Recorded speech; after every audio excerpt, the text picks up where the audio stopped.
Please be seated. As a step toward honoring the truth and achieving healing and reconciliation, we are opening our program with an acknowledgement that Wheaton College is on the traditional territory of the Wampanoag. We practice this acknowledgement to recognize and respect the indigenous peoples as traditional stewards and owners of this land.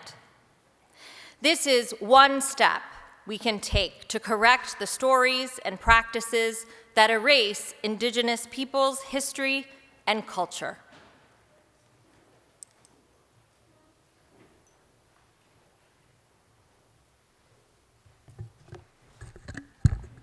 Good evening. I'm very pleased to welcome you to our annual Honors Convocation ceremony. Each year, just prior to commencement, we gather to recognize members of our community who have excelled in their academic, intellectual, and creative pursuits. To begin, I invite you to stand and join Joey Del Santo from the class of 25 in singing the Wheaton hymn. The music is located in the back of your program.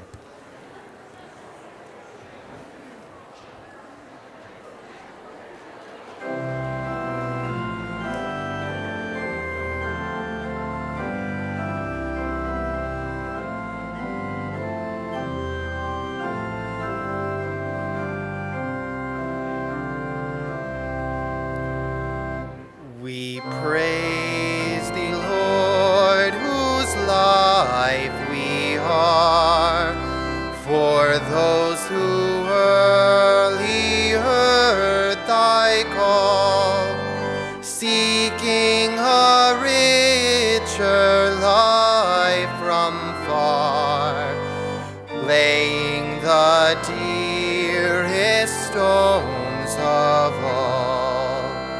In the great dawn of other days, mid other men and other ways, they built it better than they knew. They trusted where they could not see. They heard the sound of voices new, singing of all the years to be. And for both man and womankind, an inner temple of the mind. Around us dream our towers and spires, and on our college hearthstone cast red ashes of 100 fires, of all our immemorial past, still glow in warm and friendly rays, lit by the thoughts of college days.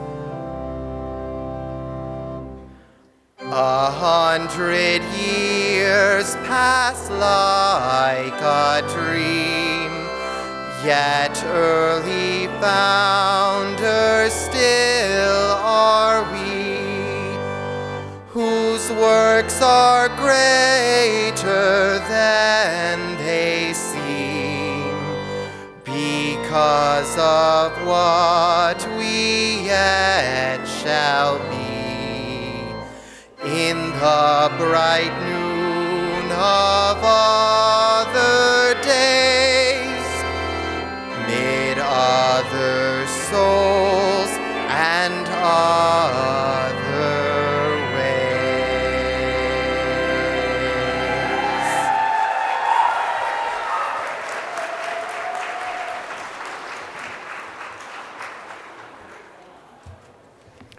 Please be seated.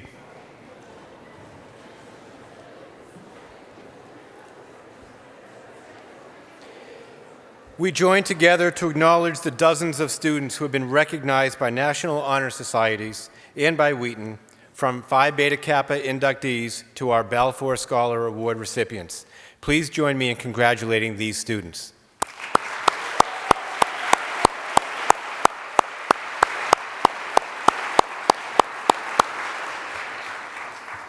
Tonight we will present departmental and college-wide awards. While some awards are given to continuing students whose departments are recognizing their promise in a given field, most awardees are seniors who over the past 4 years have distinguished themselves as scholars and academic citizens of Wheaton College.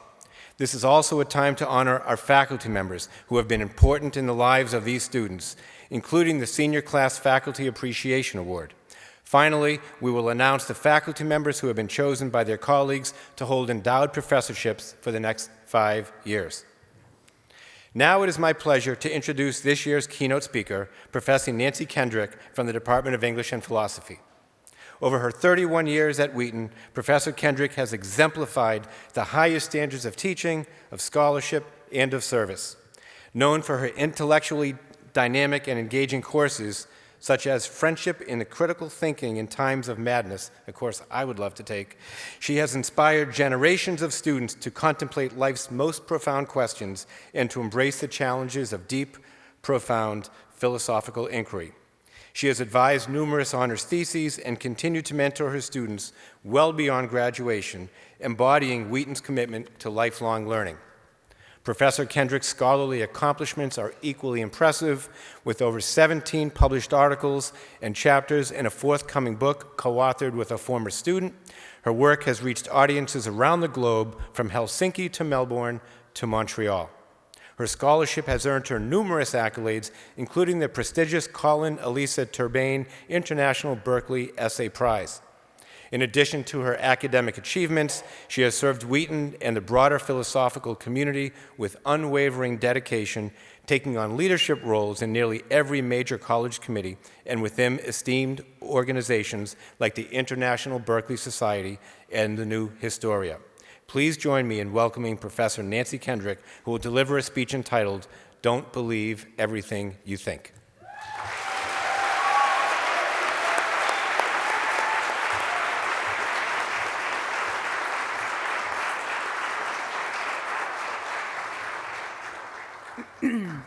Thank you, Provost Millen.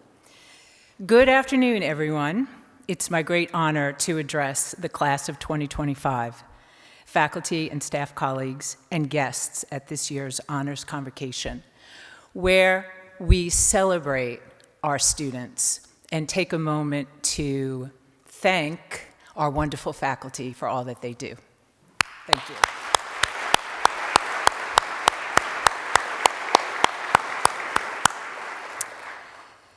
Several years ago, I became acquainted with a Buddhist monk who, before he became a Buddhist monk, was a professional musician, a guitarist, I believe, in a rock band. Like many guitarists, he sported several tattoos, and on his left arm were tattooed the words, "Don't believe everything you think." I found this expression somewhat jarring. Of course, I knew that I shouldn't believe everything other people think. That was perfectly clear, but why shouldn't I believe everything I think? What could this mean? I didn't explore the question at the time, but while mulling over what I might say today after having received the invitation to give this year's address, the expression came back to me, and I thought this would be a good occasion to figure it out. Over the past few weeks, when I mentioned to several friends the title of my address, it was interesting to hear how they understood it. They were all familiar with the expression, and they thought it was wonderful, but they each had a slightly different idea about what it meant. One friend told me of a situation in which he had just found himself that seemed to exemplify the expression. He said that he had been watching some sort of detective show or mystery, a series with several episodes, and that after the second episode, he was absolutely sure who the culprit was. No doubt whatsoever, he had the whole thing figured out. But when he got to the final episode, he discovered that he was completely wrong. The solution, the guilty party, the motive, all of it was not at all what he had thought it was. So my friend understood "don't believe everything you think" to point to something we've all experienced, that we can have beliefs that we take to be true, that we take to be certain, in fact, which, as it turns out, are false. In other words, we can be wrong about our beliefs. So perhaps one lesson to draw from "don't believe everything you think" is intellectual humility is always in good order. Another friend heard something different in this expression, something quite optimistic. "Don't believe everything you think" meant to him something along the lines of, don't be too attached to who you are or to what you think you might want right now. Change the name of the game. Be open to it and welcome it. When he was in college, this friend told me, his plan was to be a professional football player, but he turned out to be a philosopher. So another lesson to draw from "don't believe everything you think" might be that you'll have many opportunities to invent and reinvent yourself throughout your life. Embrace that and celebrate it. Now, I think both of my friends are right. We can go wrong with respect to what we believe. Nonetheless, we should be optimists. What "don't believe everything you think" says to me is our minds are very unruly. There are many, many ways that our minds go wrong. We jump to conclusions, unwarranted conclusions, frequently. We often believe what is pleasant to believe rather than what is true. We disregard evidence that's at odds with our beliefs and overstate evidence that supports our beliefs. Consider, for example, all the cognitive biases that psychologists tell us we suffer from: confirmation bias, implicit bias, negativity bias, and many others. Or take a look in any logic textbook, and you will find what philosophers call informal fallacies, mistakes we make in analyzing arguments or in presenting our own, like begging the question, slippery slope, straw man, ad hominem, and at least 24 others. There's also formal fallacies, ways our minds go wrong with respect to the formal structure of arguments, like, for example, the fallacy of denying the antecedent or the fallacy of undistributed middle. Entire books are devoted to cataloging the ways our belief-forming processes are flawed. So "don't believe everything you think" says to me that it's not that we sometimes are wrong in what we believe, it's that we often are wrong in what we believe, that our minds go awry not just in one-off kinds of ways, but in orderly, systematic, and predictable ways. Well, is there anything we can do about this? Yes, there is. There is a tool to help us, and that tool is reason. Now, you may be wondering, how can reason be the tool that helps us when, in some sense, reason is the culprit? We can reason well, and we can reason poorly. Reason can be used for benevolent ends and for malevolent ones. We see every day the mental gymnastics that people engage in order to justify what are, in fact, unjustifiable positions. And we have plenty of evidence that reason can be weaponized so as to advance rather than prevent harm to others. Mary Wollstonecraft, the 18th century feminist and political theorist, sums up this problem and suggests a solution to it in her very famous work, Vindication of the Rights of Woman, published in 1792. So she writes, "Men in general," by men she means all of us, this is the 18th century, "men in general seem to employ their reason to justify prejudices rather than to root them out." But she goes on to say that reason isn't to blame for this illicit justification of prejudice. On the contrary, she's an optimist about reason and the power of reasoned discourse to change minds. What is to blame for the failure to root out prejudices is, she says, quote, "intellectual cowardice, which makes many men shrink from the task. Now, another optimist, famously an optimist, the 17th century philosopher and mathematician Gottfried Wilhelm Leibniz, also thought we should be diligent in examining our beliefs and rooting out problematic ones. You're not responsible for the prejudices you have, Leibniz wrote, but you are responsible for the ones you keep, he concluded. What Wollstonecraft and Leibniz are saying is that believing everything you think is taking the easy way out. It's shirking your responsibility as a thinker. It starts out as intellectual laziness, but it soon becomes intellectual cowardice. Now, cowardice always involves fear, and in the case of intellectual cowardice, the fear is that when it comes to taking stock of our beliefs and rooting out prejudices, we'll find that we are not really up to the task. Class of 2025, you are up to the task. In your years at Wheaton, you've learned chemistry, math, sociology, Italian, printmaking, accounting, and many other academic subjects. But you've also learned to be intellectually courageous, to confront your own unruly mind, and to not believe everything you think. You are prepared for the next phase of your life. Step into it with confidence. Good luck.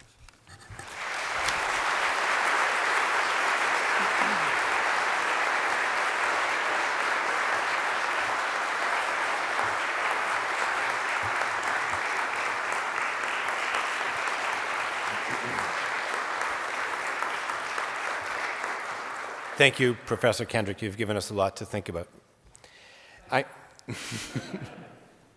I'm now pleased to present the Wheaton Chamber Singers, conducted by Alexandra Lutkovich.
At this point in the program, we are pleased to acknowledge this year's Curricular Award recipients, and we will begin with the Eliza Wheaton Scholars. In honor of the college's namesake, the Eliza Wheaton Scholars Pathway encourages students to develop the habits of mind and critical skills that come from engaging in courses across the disciplines. Eliza Wheaton Scholars take classes in the arts, sciences, humanities, and social sciences. The breadth of experience empowers them with career-ready skills, including critical thinking, creativity, collaboration, and communication. Most importantly, these scholars develop empathy for different perspectives, a skill that will set them apart in the global workforce. Please turn to pages 10 and 11 of the program for a listing of students graduating as Eliza Wheaton Scholars. I invite these student scholars to stand and be recognized.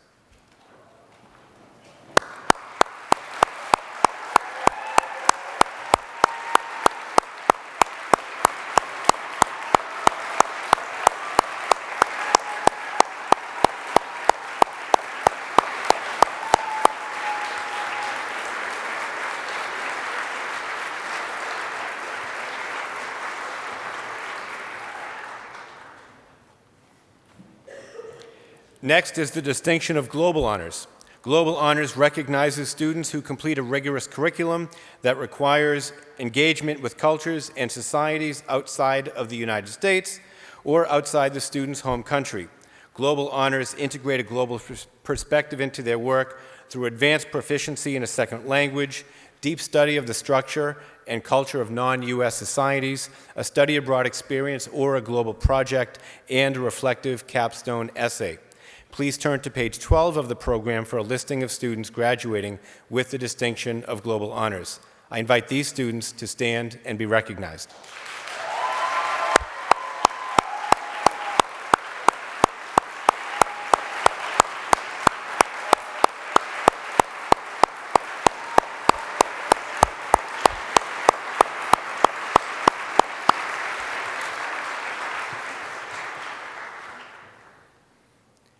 The Taylor and Lane Social Justice Scholars Program asks students to address questions of social justice, inclusion, equity, and diversity through engagement with and beyond the classroom.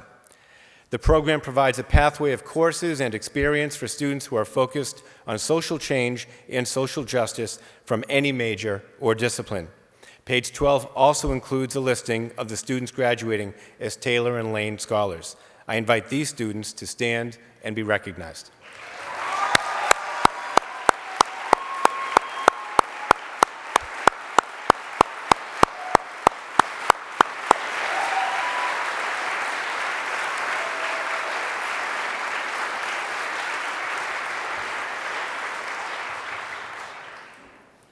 Now, at this point in the program, we will begin the presentation of departmental prizes and awards. The first award, the Paul F. Cressy Prize in Anthropology, is presented to two students. Cora Day from the class of 25 and Maddie Clarkwright, also from the class of 25.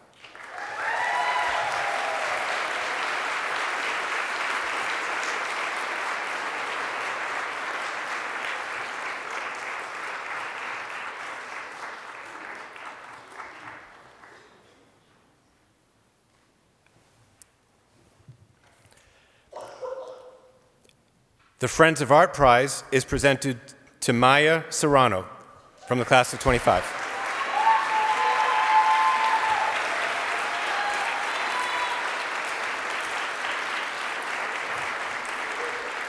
The History of Art Prize is presented to Kate Anzadeh, also from the class of 25.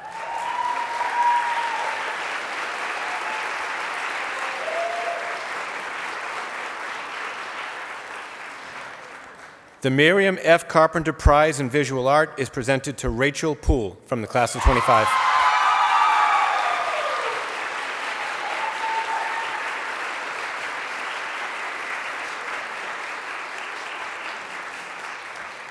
The Maria Victoria DeLuca Forsyth Prize in Visual Art is presented to two students, Quinn Antle and Rebecca Elena Roth, both from the class of 25.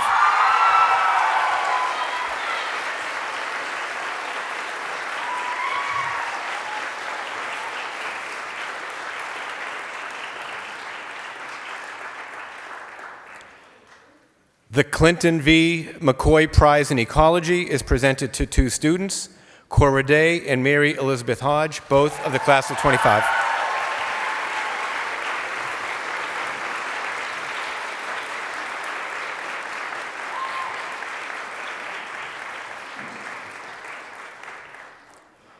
The Tri Beta Biological Sciences Honor Society Award is presented to Amelia Pettit from the class of 25.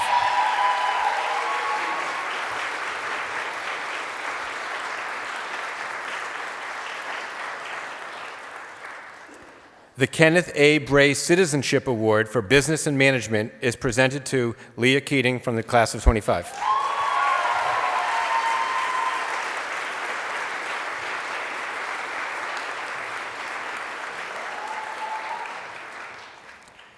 The Diana Davis Spencer from the class of 60 Prize in Business Management is presented to 2 students from the class of 25, Khalid Thayer, and not attending tonight is Thomas Beauregard.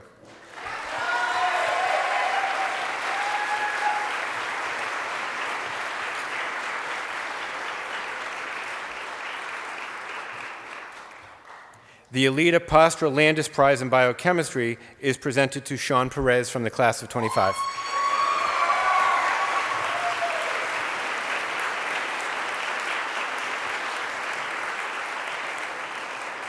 The Evans Marshall Prize in Chemistry is presented to Jacqueline Modugno, class of 25.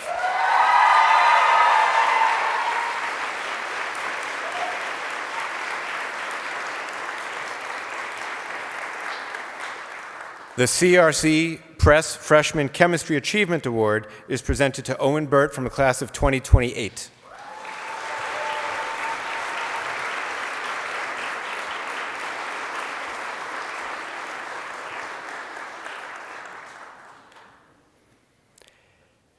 The Undergraduate Award in Analytical Chemistry is presented to Margaret Poitras Cody, class of 25.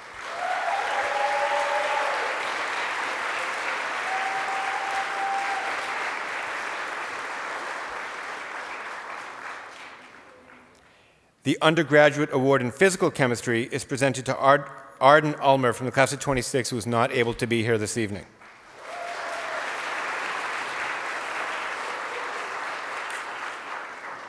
The Polyet Award for Achievement in Organic Chemistry is presented to Charlotte Daniels from the class of 2027.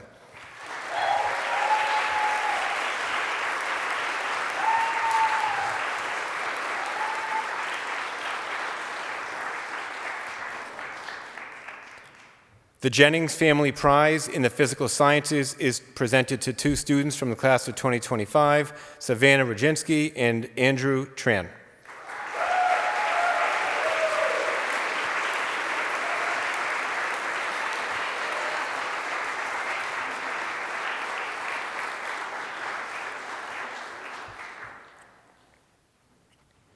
The Faculty Award in Design is presented to Alicia Chang from the class of 25.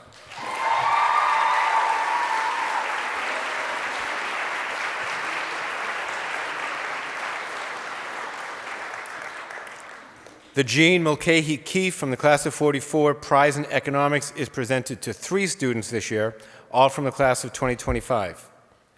Muhaked Latsuk Faye, Henry Laidma, and Andrew Zielinski.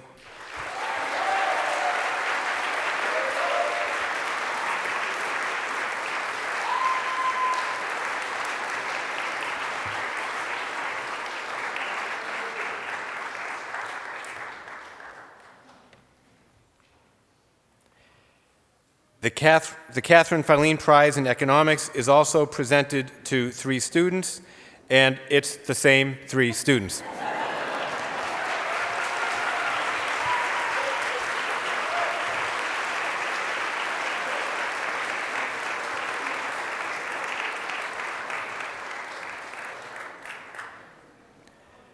The Banning Ford Prize in Education is presented to 3 different students, all from the class of 2025.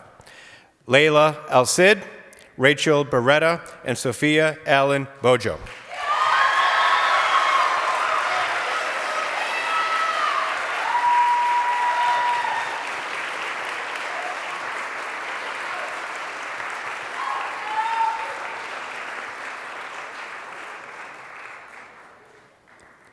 The Anne Louise Knowles from the class of '55 Memorial Prize in English is awarded to 4 students from the class of 2025. Wendy Ainsworth, Tyler Eklund, Jamison Gillihan, and Emma Kearney.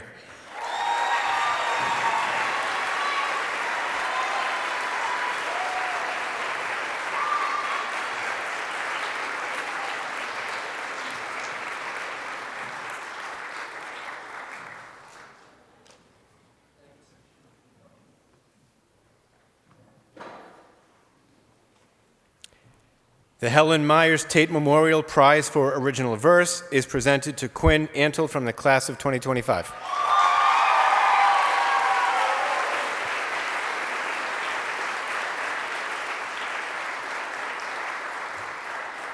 The Carolyn Edwards from the class of 1970 Prize for Excellence in Creative Storytelling in Film and Media is presented to Elias Stevens from the class of 2025.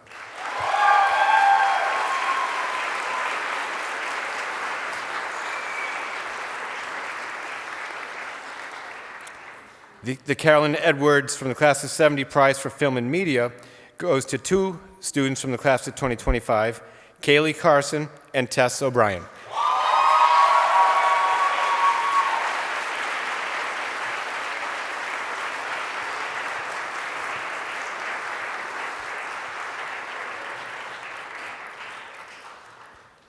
The Nancy P. Norton Prize in History and American Studies is presented to 2 students from the class of 2025, Elliot Cameo and Aubrey Steen.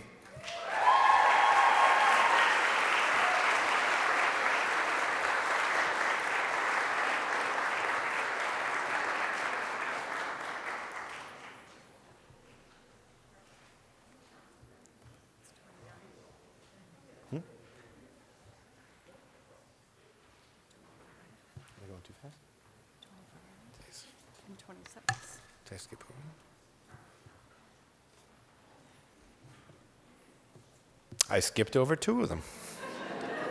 I just got so caught up in my excitement. The Littlefield Mandel Prize in French is going to Bobby Lester from the class of 2025.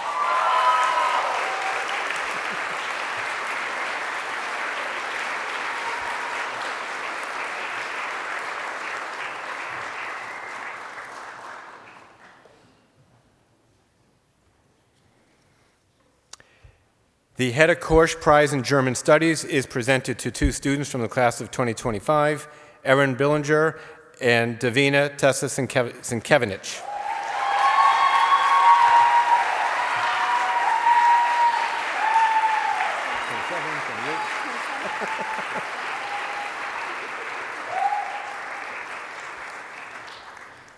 The Faculty Prize in Classics, another one that I skipped, is presented to Maddie Clark-Wright from the class of 2025.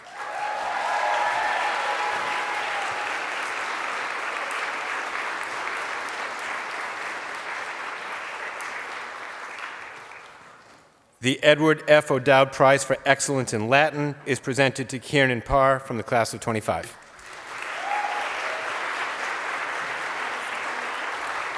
Yep. And we are back on track.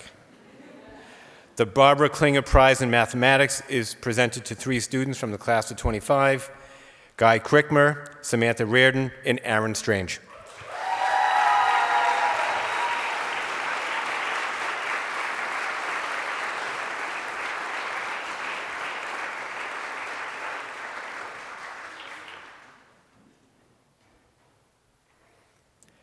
The Madeline F. Clark Wallace Mathematics Prize is presented to Samantha Reardon from the class of 25.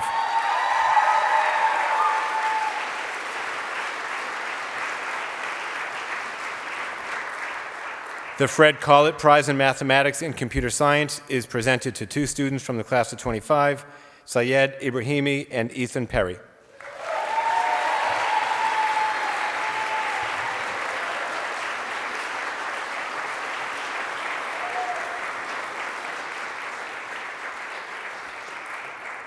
The Garabedian Prize in Music is presented to Adelaide Elizabeth Delmonico from the class of 2025.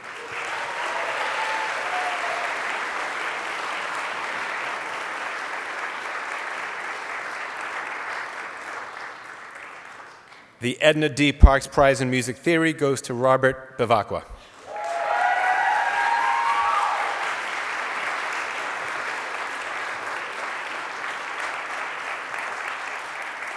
The Ella Lou Dimmock Award in Voice Performance is presented to two students, Joey Del Santo from the class of 25 and George Lane from the class of 26.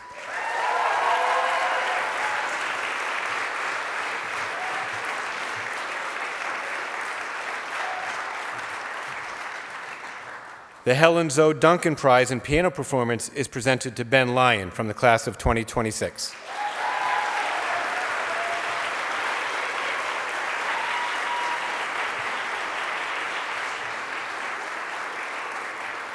The Holcomb M. Austin Prize in Philosophy is presented to Andrew Gustafson from the class of 25.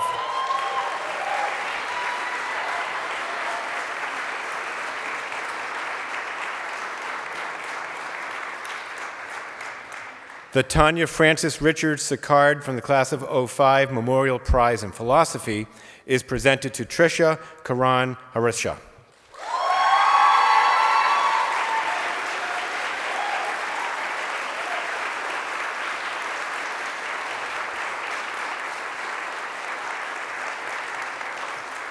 The H.M. Postra Landis Prize in Physics is presented to two students from the class of 25, Ryan Clark and Dan Chow.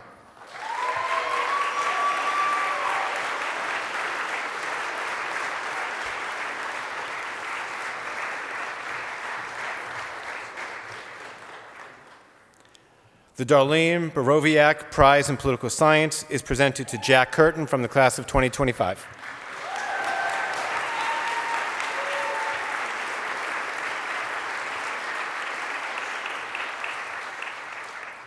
The Daniel Lewin Prize in Political Science is presented to two students from the class of 25, Joshua Nangle and Amelia Ray.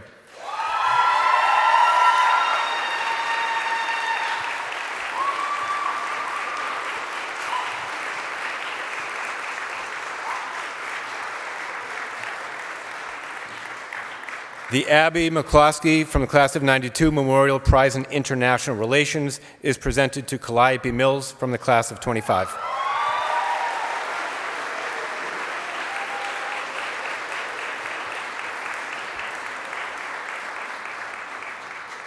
The Meg L. Cairns 99 Prize in Psychology is presented to Tanisha Pete from the class of 25.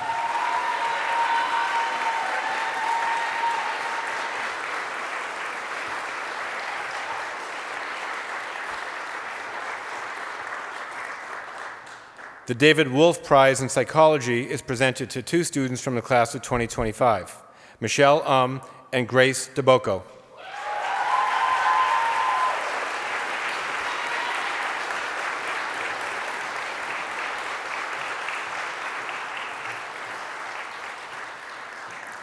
The J. Arthur Martin Prize in Religion is presented to Grace Levy from the class of 2025.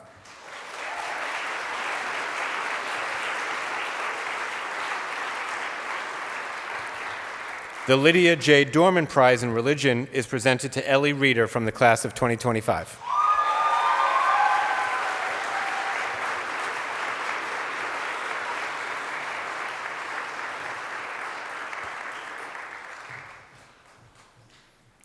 The Villers Prize in Science is presented to two students from the class of 25, Nat Gibbs and Hannah Ondrasek.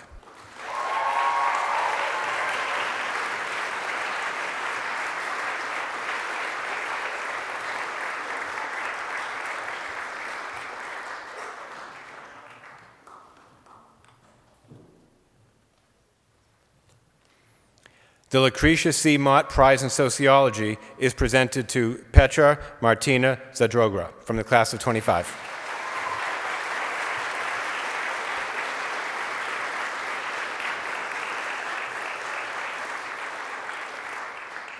The Burlingame Moles Prize in Spanish is presented to Sofia Allen Bojo from the class of 25.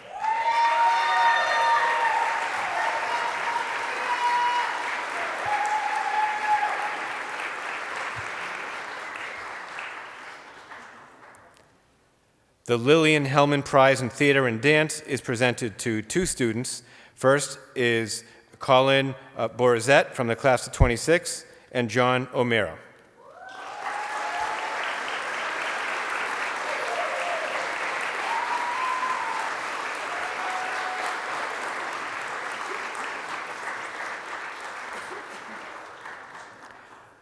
The Theater and Dance Award for Excellence in Acting is presented to two students from the class of 2025, Victoria Burgess and Tess O'Brien. Tess O'Brien is not attending.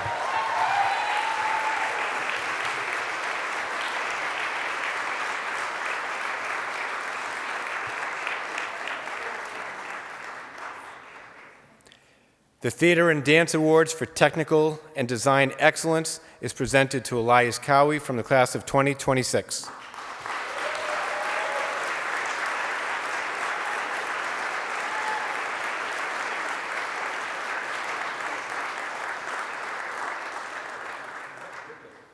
The Theater and Dance Award for Dance is presented to three students, all from the class of 2025, Sydney Alvis, Nat Gibbs, and Emerson Stout.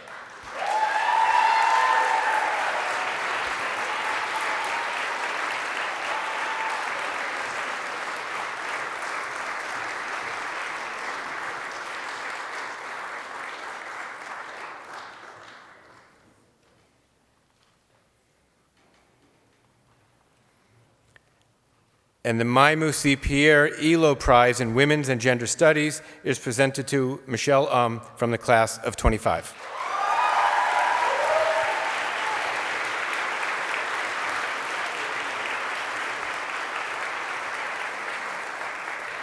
At this point in the program, I invite President Whelan to present the Wheaton College Scholarships and Awards.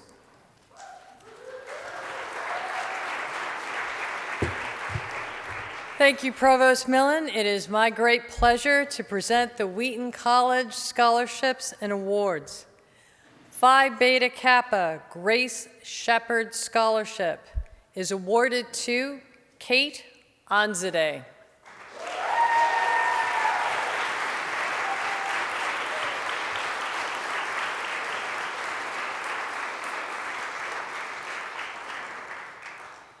The Phi Beta Kappa Graduate Scholarship is awarded to Kalia Karambizi of the class of 2022, not present.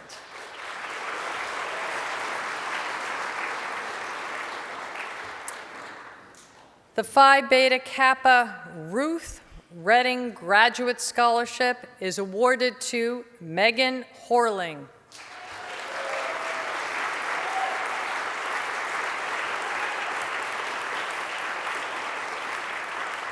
The Linda Francis Epstein 82 Award is presented to Reese Hartman.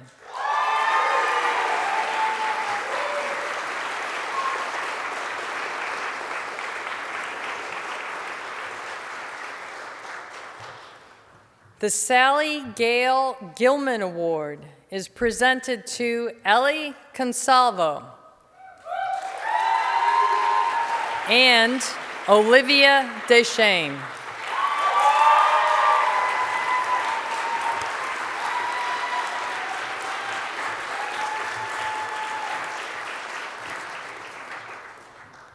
The Howard Meneely Prize is awarded to Emma Keamy and Sean Perez.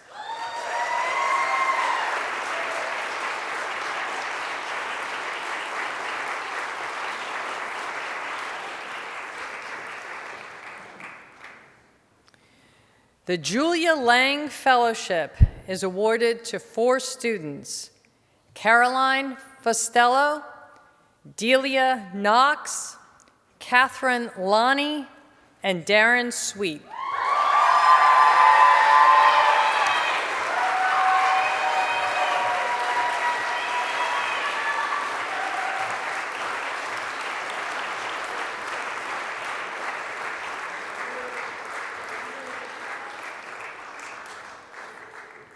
The Helen and Irma Weand Fellowship is awarded to Caroline Chaffioti, class of 2022.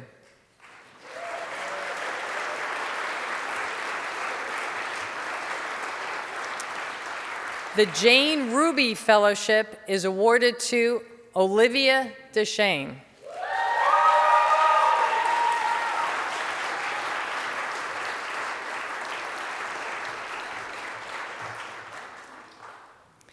The Joseph and Susan Stampla Peresky Fellowship is awarded to Amelia Pettit.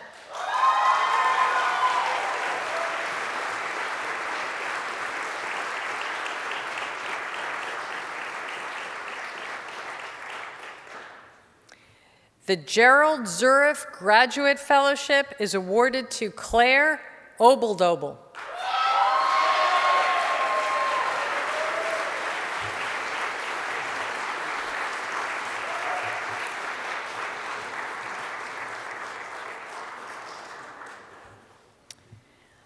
I would now like to call on the class of 2025 chair, Jema Espinosa, to present the Senior Class Faculty Appreciation Award.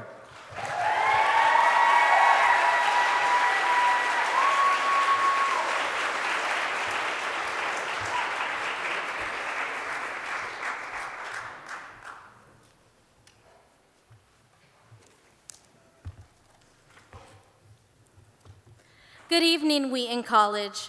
I am honored and delighted to be speaking on behalf of the class of 2025 to announce the recipient of the 2025 Senior Faculty Appreciation Award. Although I did not get the privilege to have classes with the three finalists, I was able to have amazing individual conversations with them, Professor Riggs-Romaine, Professor Chapman, and Professor Polanichka. All three of the candidates are passionate, kind, and willing to help students. First, I want to acknowledge the runner-ups. The first runner-up, Christina Riggs-Romaine. It was so nice.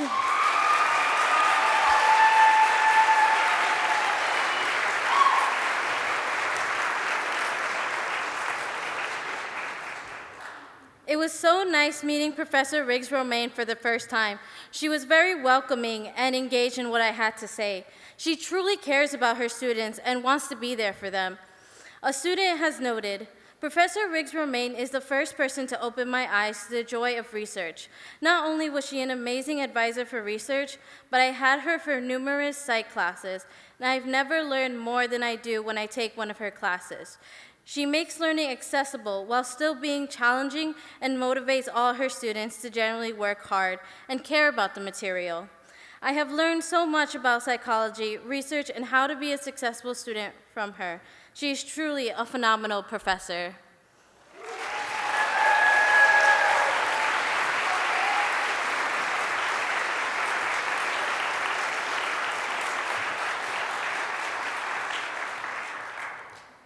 The next runner-up I would like to acknowledge is C.C. Chapman.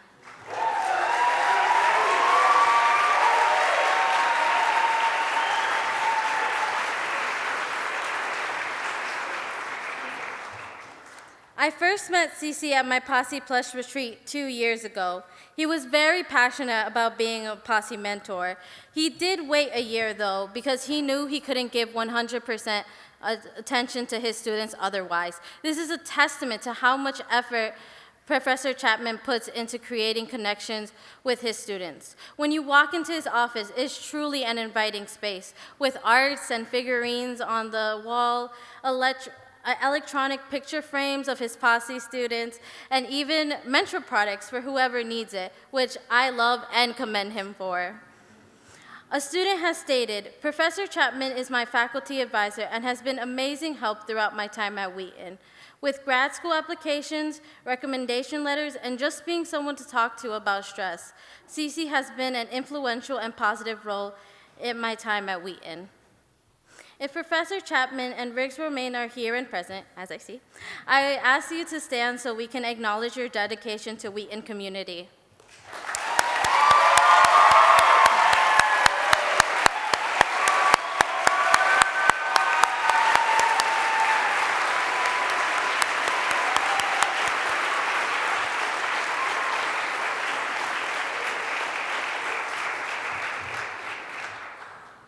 And now, it is my honor to present this year's Faculty Appreciation Award to amazing professor and mentor, Professor Polanichka.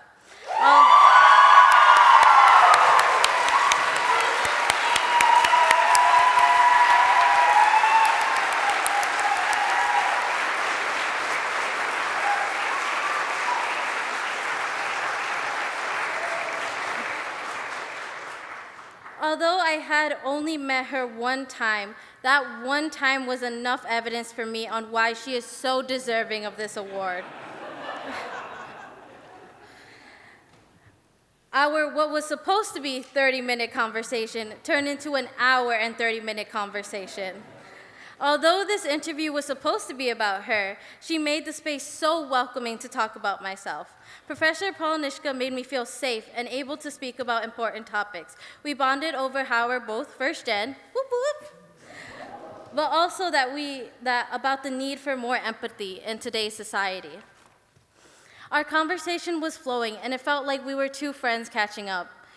You could feel that she genuinely wanted to learn more about me and learn about my experiences. She brought so much joy, understanding, and attentiveness, which truly made me feel seen. This is my experience with Professor Polanichka from only one meeting. Let's hear from what other students had to say. I love DP. She is so kind, so caring. She does her absolute best to ensure that we, her students, are not only thriving academically, but socially. She's incredibly supportive, and I can't think of anyone better. She was not just my MAP advisor, but she was consistently kept up with me and my progress for an entire 4 years that I've been at Wheaton, remembering me and my passions, being genuinely interested in my journey here and what I'm up to. She's genuinely so passionate about what she does and about students, and consistently goes above and beyond, like giving a faculty talk at Posh Dinner in December, or organizing the History Department dinner party in the fall. DP does so much, not only for her specific classes, but for the department as a whole. She really makes the entire department feel like a community in a way no other department on campus has. She tries to know everybody involved in campus, even though they're not in her classes. As a teacher, she's genuinely passionate about the things she teaches and brings enthusiasm and energy into the classroom. These are just a few of the positive words that students had to say about Professor Polanichka. After reading the comments, they all highlighted how Professor Polanichka is passionate, caring, open-minded, and most importantly goes above and beyond, not just for her students, but for every student she has interacted with. Professor Polanichka is kind and a genuine person. Though our interaction was short, I was able to tell how amazing professor she is and a person. She is very deserving of this award. I am so honored to have met her, and even more honored to present this award to her. Congratulations.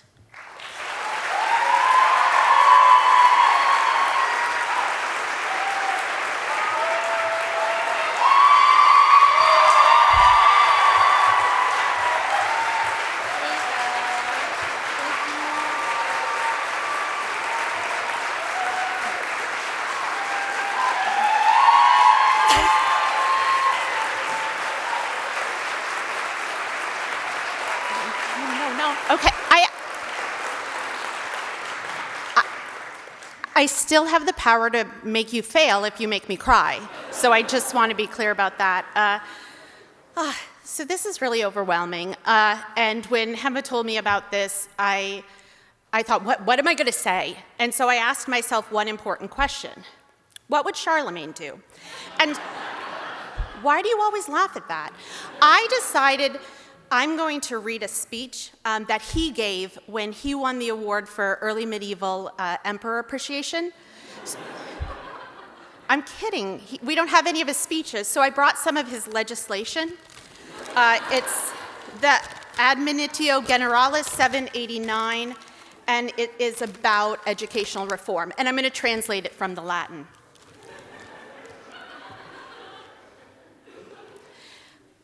I want to say thank you. The first thing, this is not Charlemagne.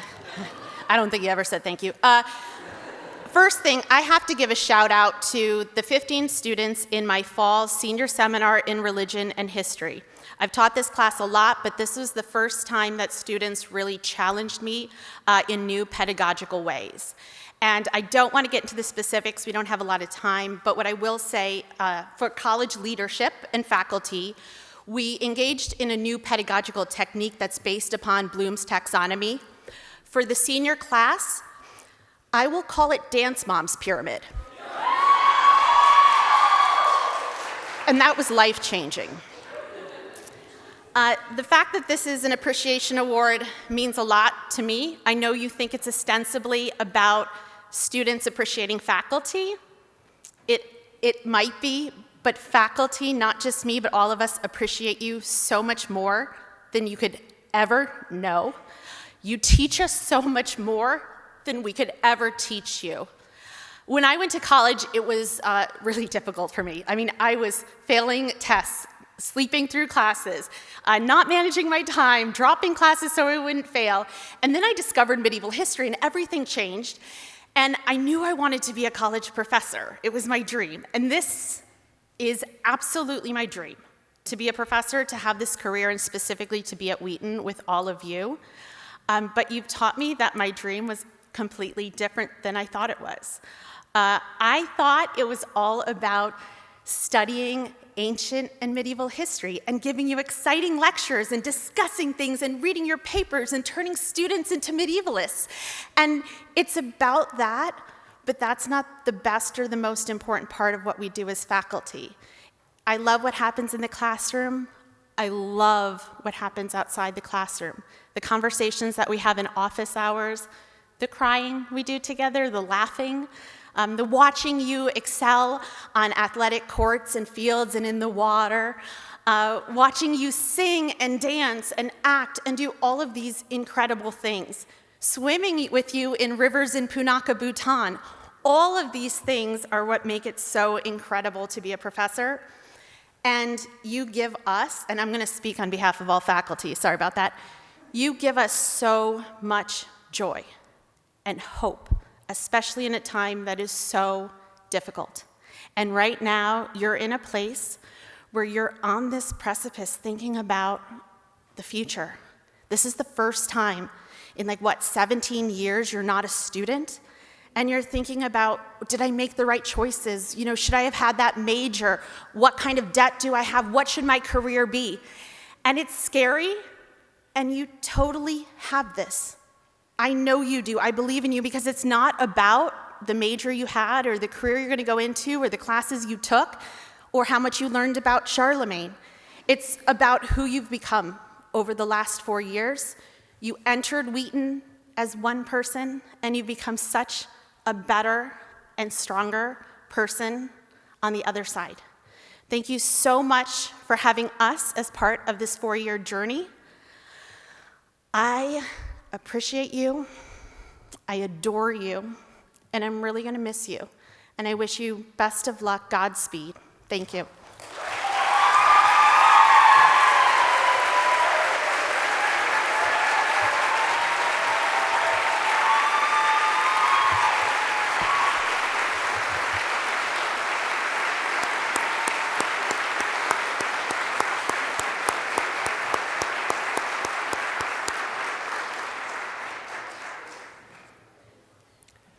Wow, Dana, I think you have permission to speak on behalf of the faculty just about any time you want to. It gives me great pleasure to announce the recipients of this year's Endowed Faculty Professorships. These professorships recognize outstanding teaching, research, and service. The Endowed Faculty Professorships have been created by generous gifts from alumni and friends of Wheaton in honor of people who have served the college notably over time. Before I announce the recipients, I'd like to thank the members of this year's Endowed Professorship Selection Committee, most if not all of whom I think are here this evening. Professors, and please rise if I call your names, Professors Jeff Collins, Annie Cecil, Mary Beth Tierney-Tello, and Associate Provost Fran de Alba.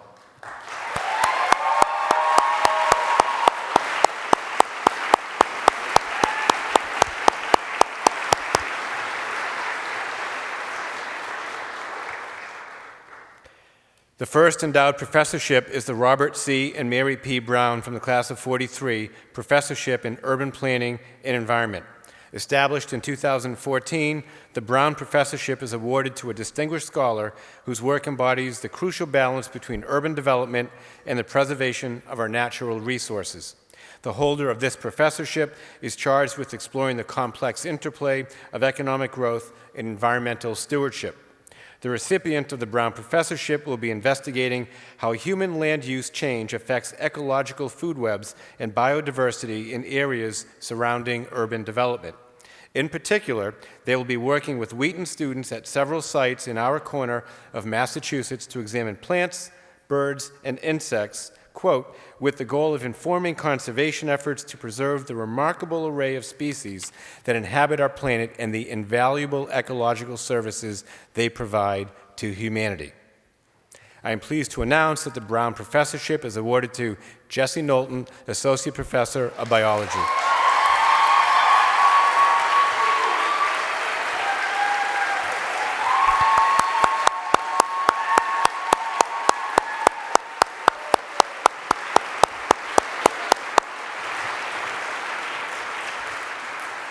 Congratulations, Professor Knowlton. The next endowed professorship is the William Isaac Cole Professorship in Sociology and Anthropology. Established in 1966 to support tenured faculty members of the faculty in sociology or anthropology, this professorship is awarded in recognition of their outstanding work in the areas of scholarship, teaching, and service. The recipient of the Cole Professorship will benefit our college's students in sociology, public health, medical humanities, and women and gender studies through their project examining the extent to which employers use wellness programs as a commitment to employee health or as a way to encourage workers to conform to certain body standards. The recipient asks the question, quote, to what extent are these programs connected to often unspoken employer priorities, such as hiring employees with the right look, inferring work ethic from employee fitness, discouraging disabled workers from applying, or otherwise tacitly selecting for and promoting employees whose bodies and body projects are preferred? I am pleased to announce that the Cole Professorship is awarded to Kate Mason, Associate Professor of Sociology and Women and Gender Studies.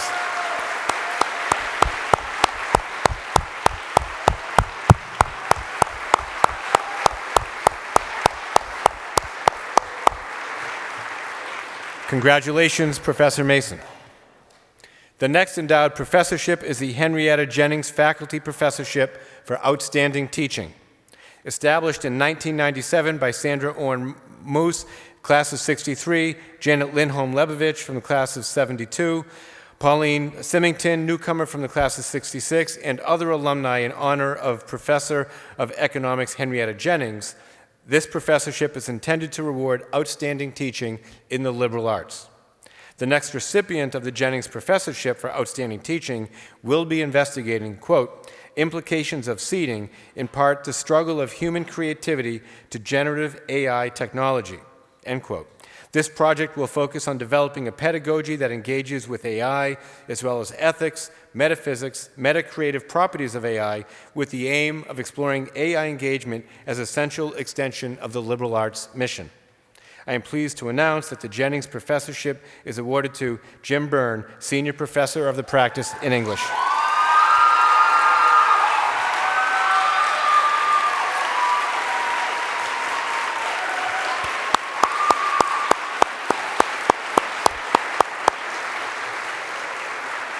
Congratulations, Professor Byrne. The next endowed professorship is the A. Howard Meneely Professorship, established in 1961 to honor President Meneely, who presided over the college for 17 years following World War II. With a particular commitment to academic quality and intellectual rigor, it is awarded to a professor with outstanding scholarly credentials. The recipient of the Meneely's professorship will be, quote, exploring new aesthetic directions by composing, premiering, publishing, and recording new choral music, giving students a window into the composition process along the way. The new compositions, both sacred and secular, will be performed by choirs in Oxford and Cambridge in the UK, as well as by our own Wheaton Chamber Singers, Chorale, and Orchestra. I am pleased to announce that the Meneely Professorship is awarded to Del Case, Professor of Music.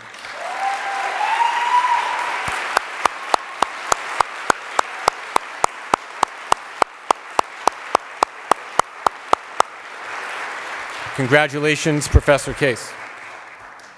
The final endowed professorship to be awarded tonight is the William and Elise Prentice Professorship.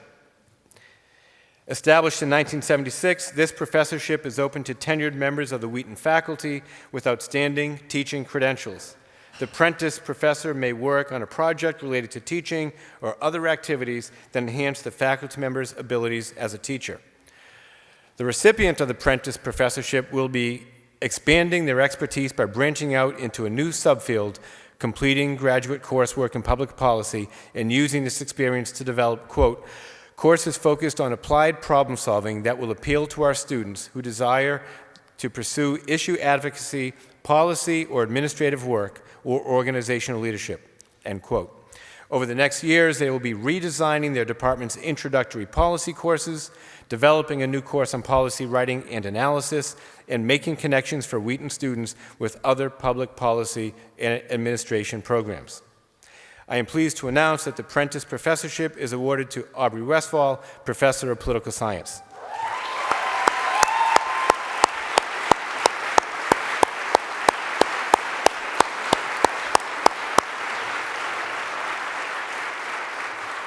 Professor Westphal is currently completing her Fulbright Research Chair in North American Politics at Carleton University in Ottawa, Canada, and is unable to join us this evening. But please join me in giving her another round of applause for this distinction.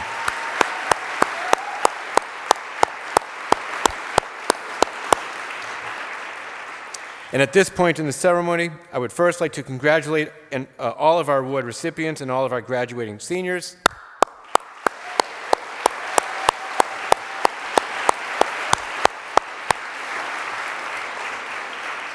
The work that you have done here at Wheaton has prepared you well for the work that you will go out and do in the rest of the world. And now I would like to invite Dr. Darnell Parker to the podium for a few final remarks.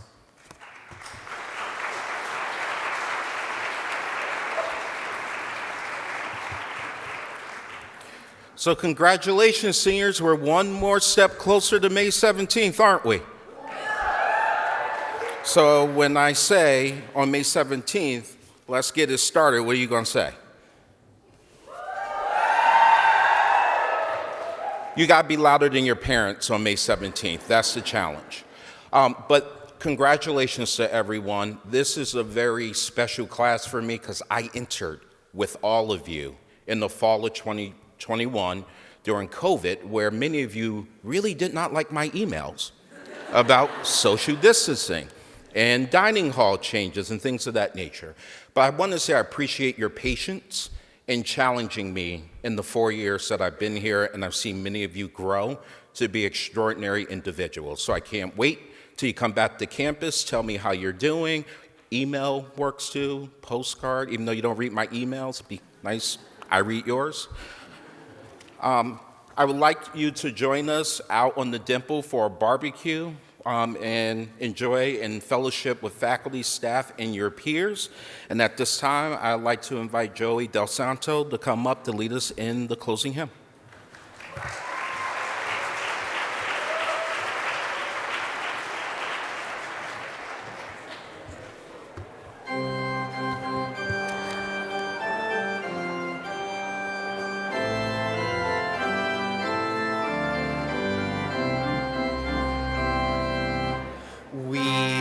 Our voices let them ring, with grateful gladness let us sing, joining with others far and near, with old and young we gather here, to celebrate the gift they gave our founders with their vision brave.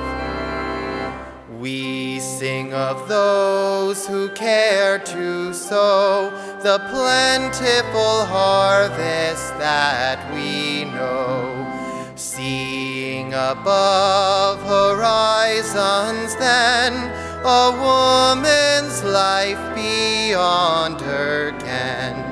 They strove for freedom of the mind, a bright new world for womankind.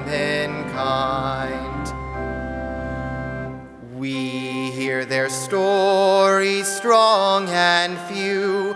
They worked and prayed and planned anew.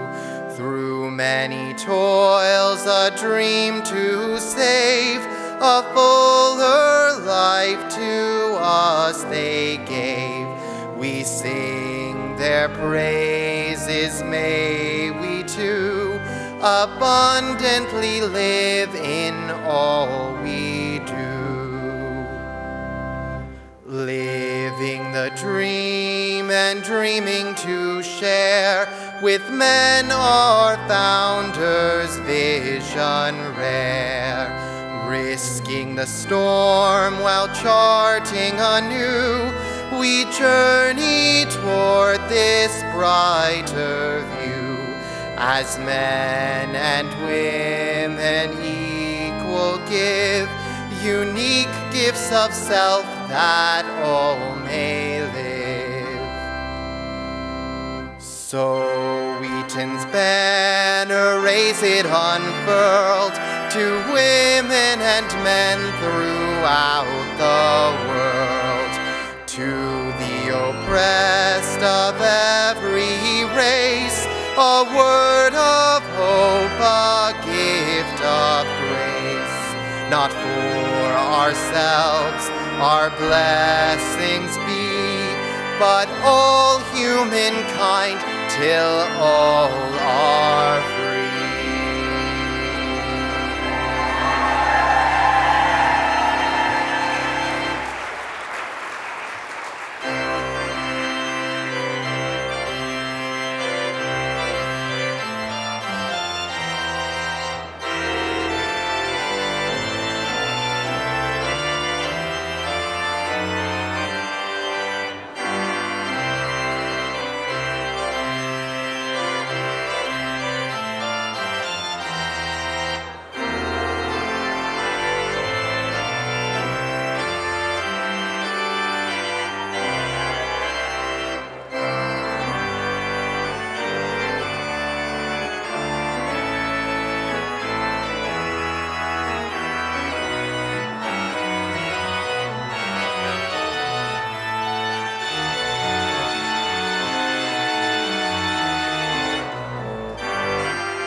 the choral concert, that's kind of the big thing that we do every year. And of course, the next year's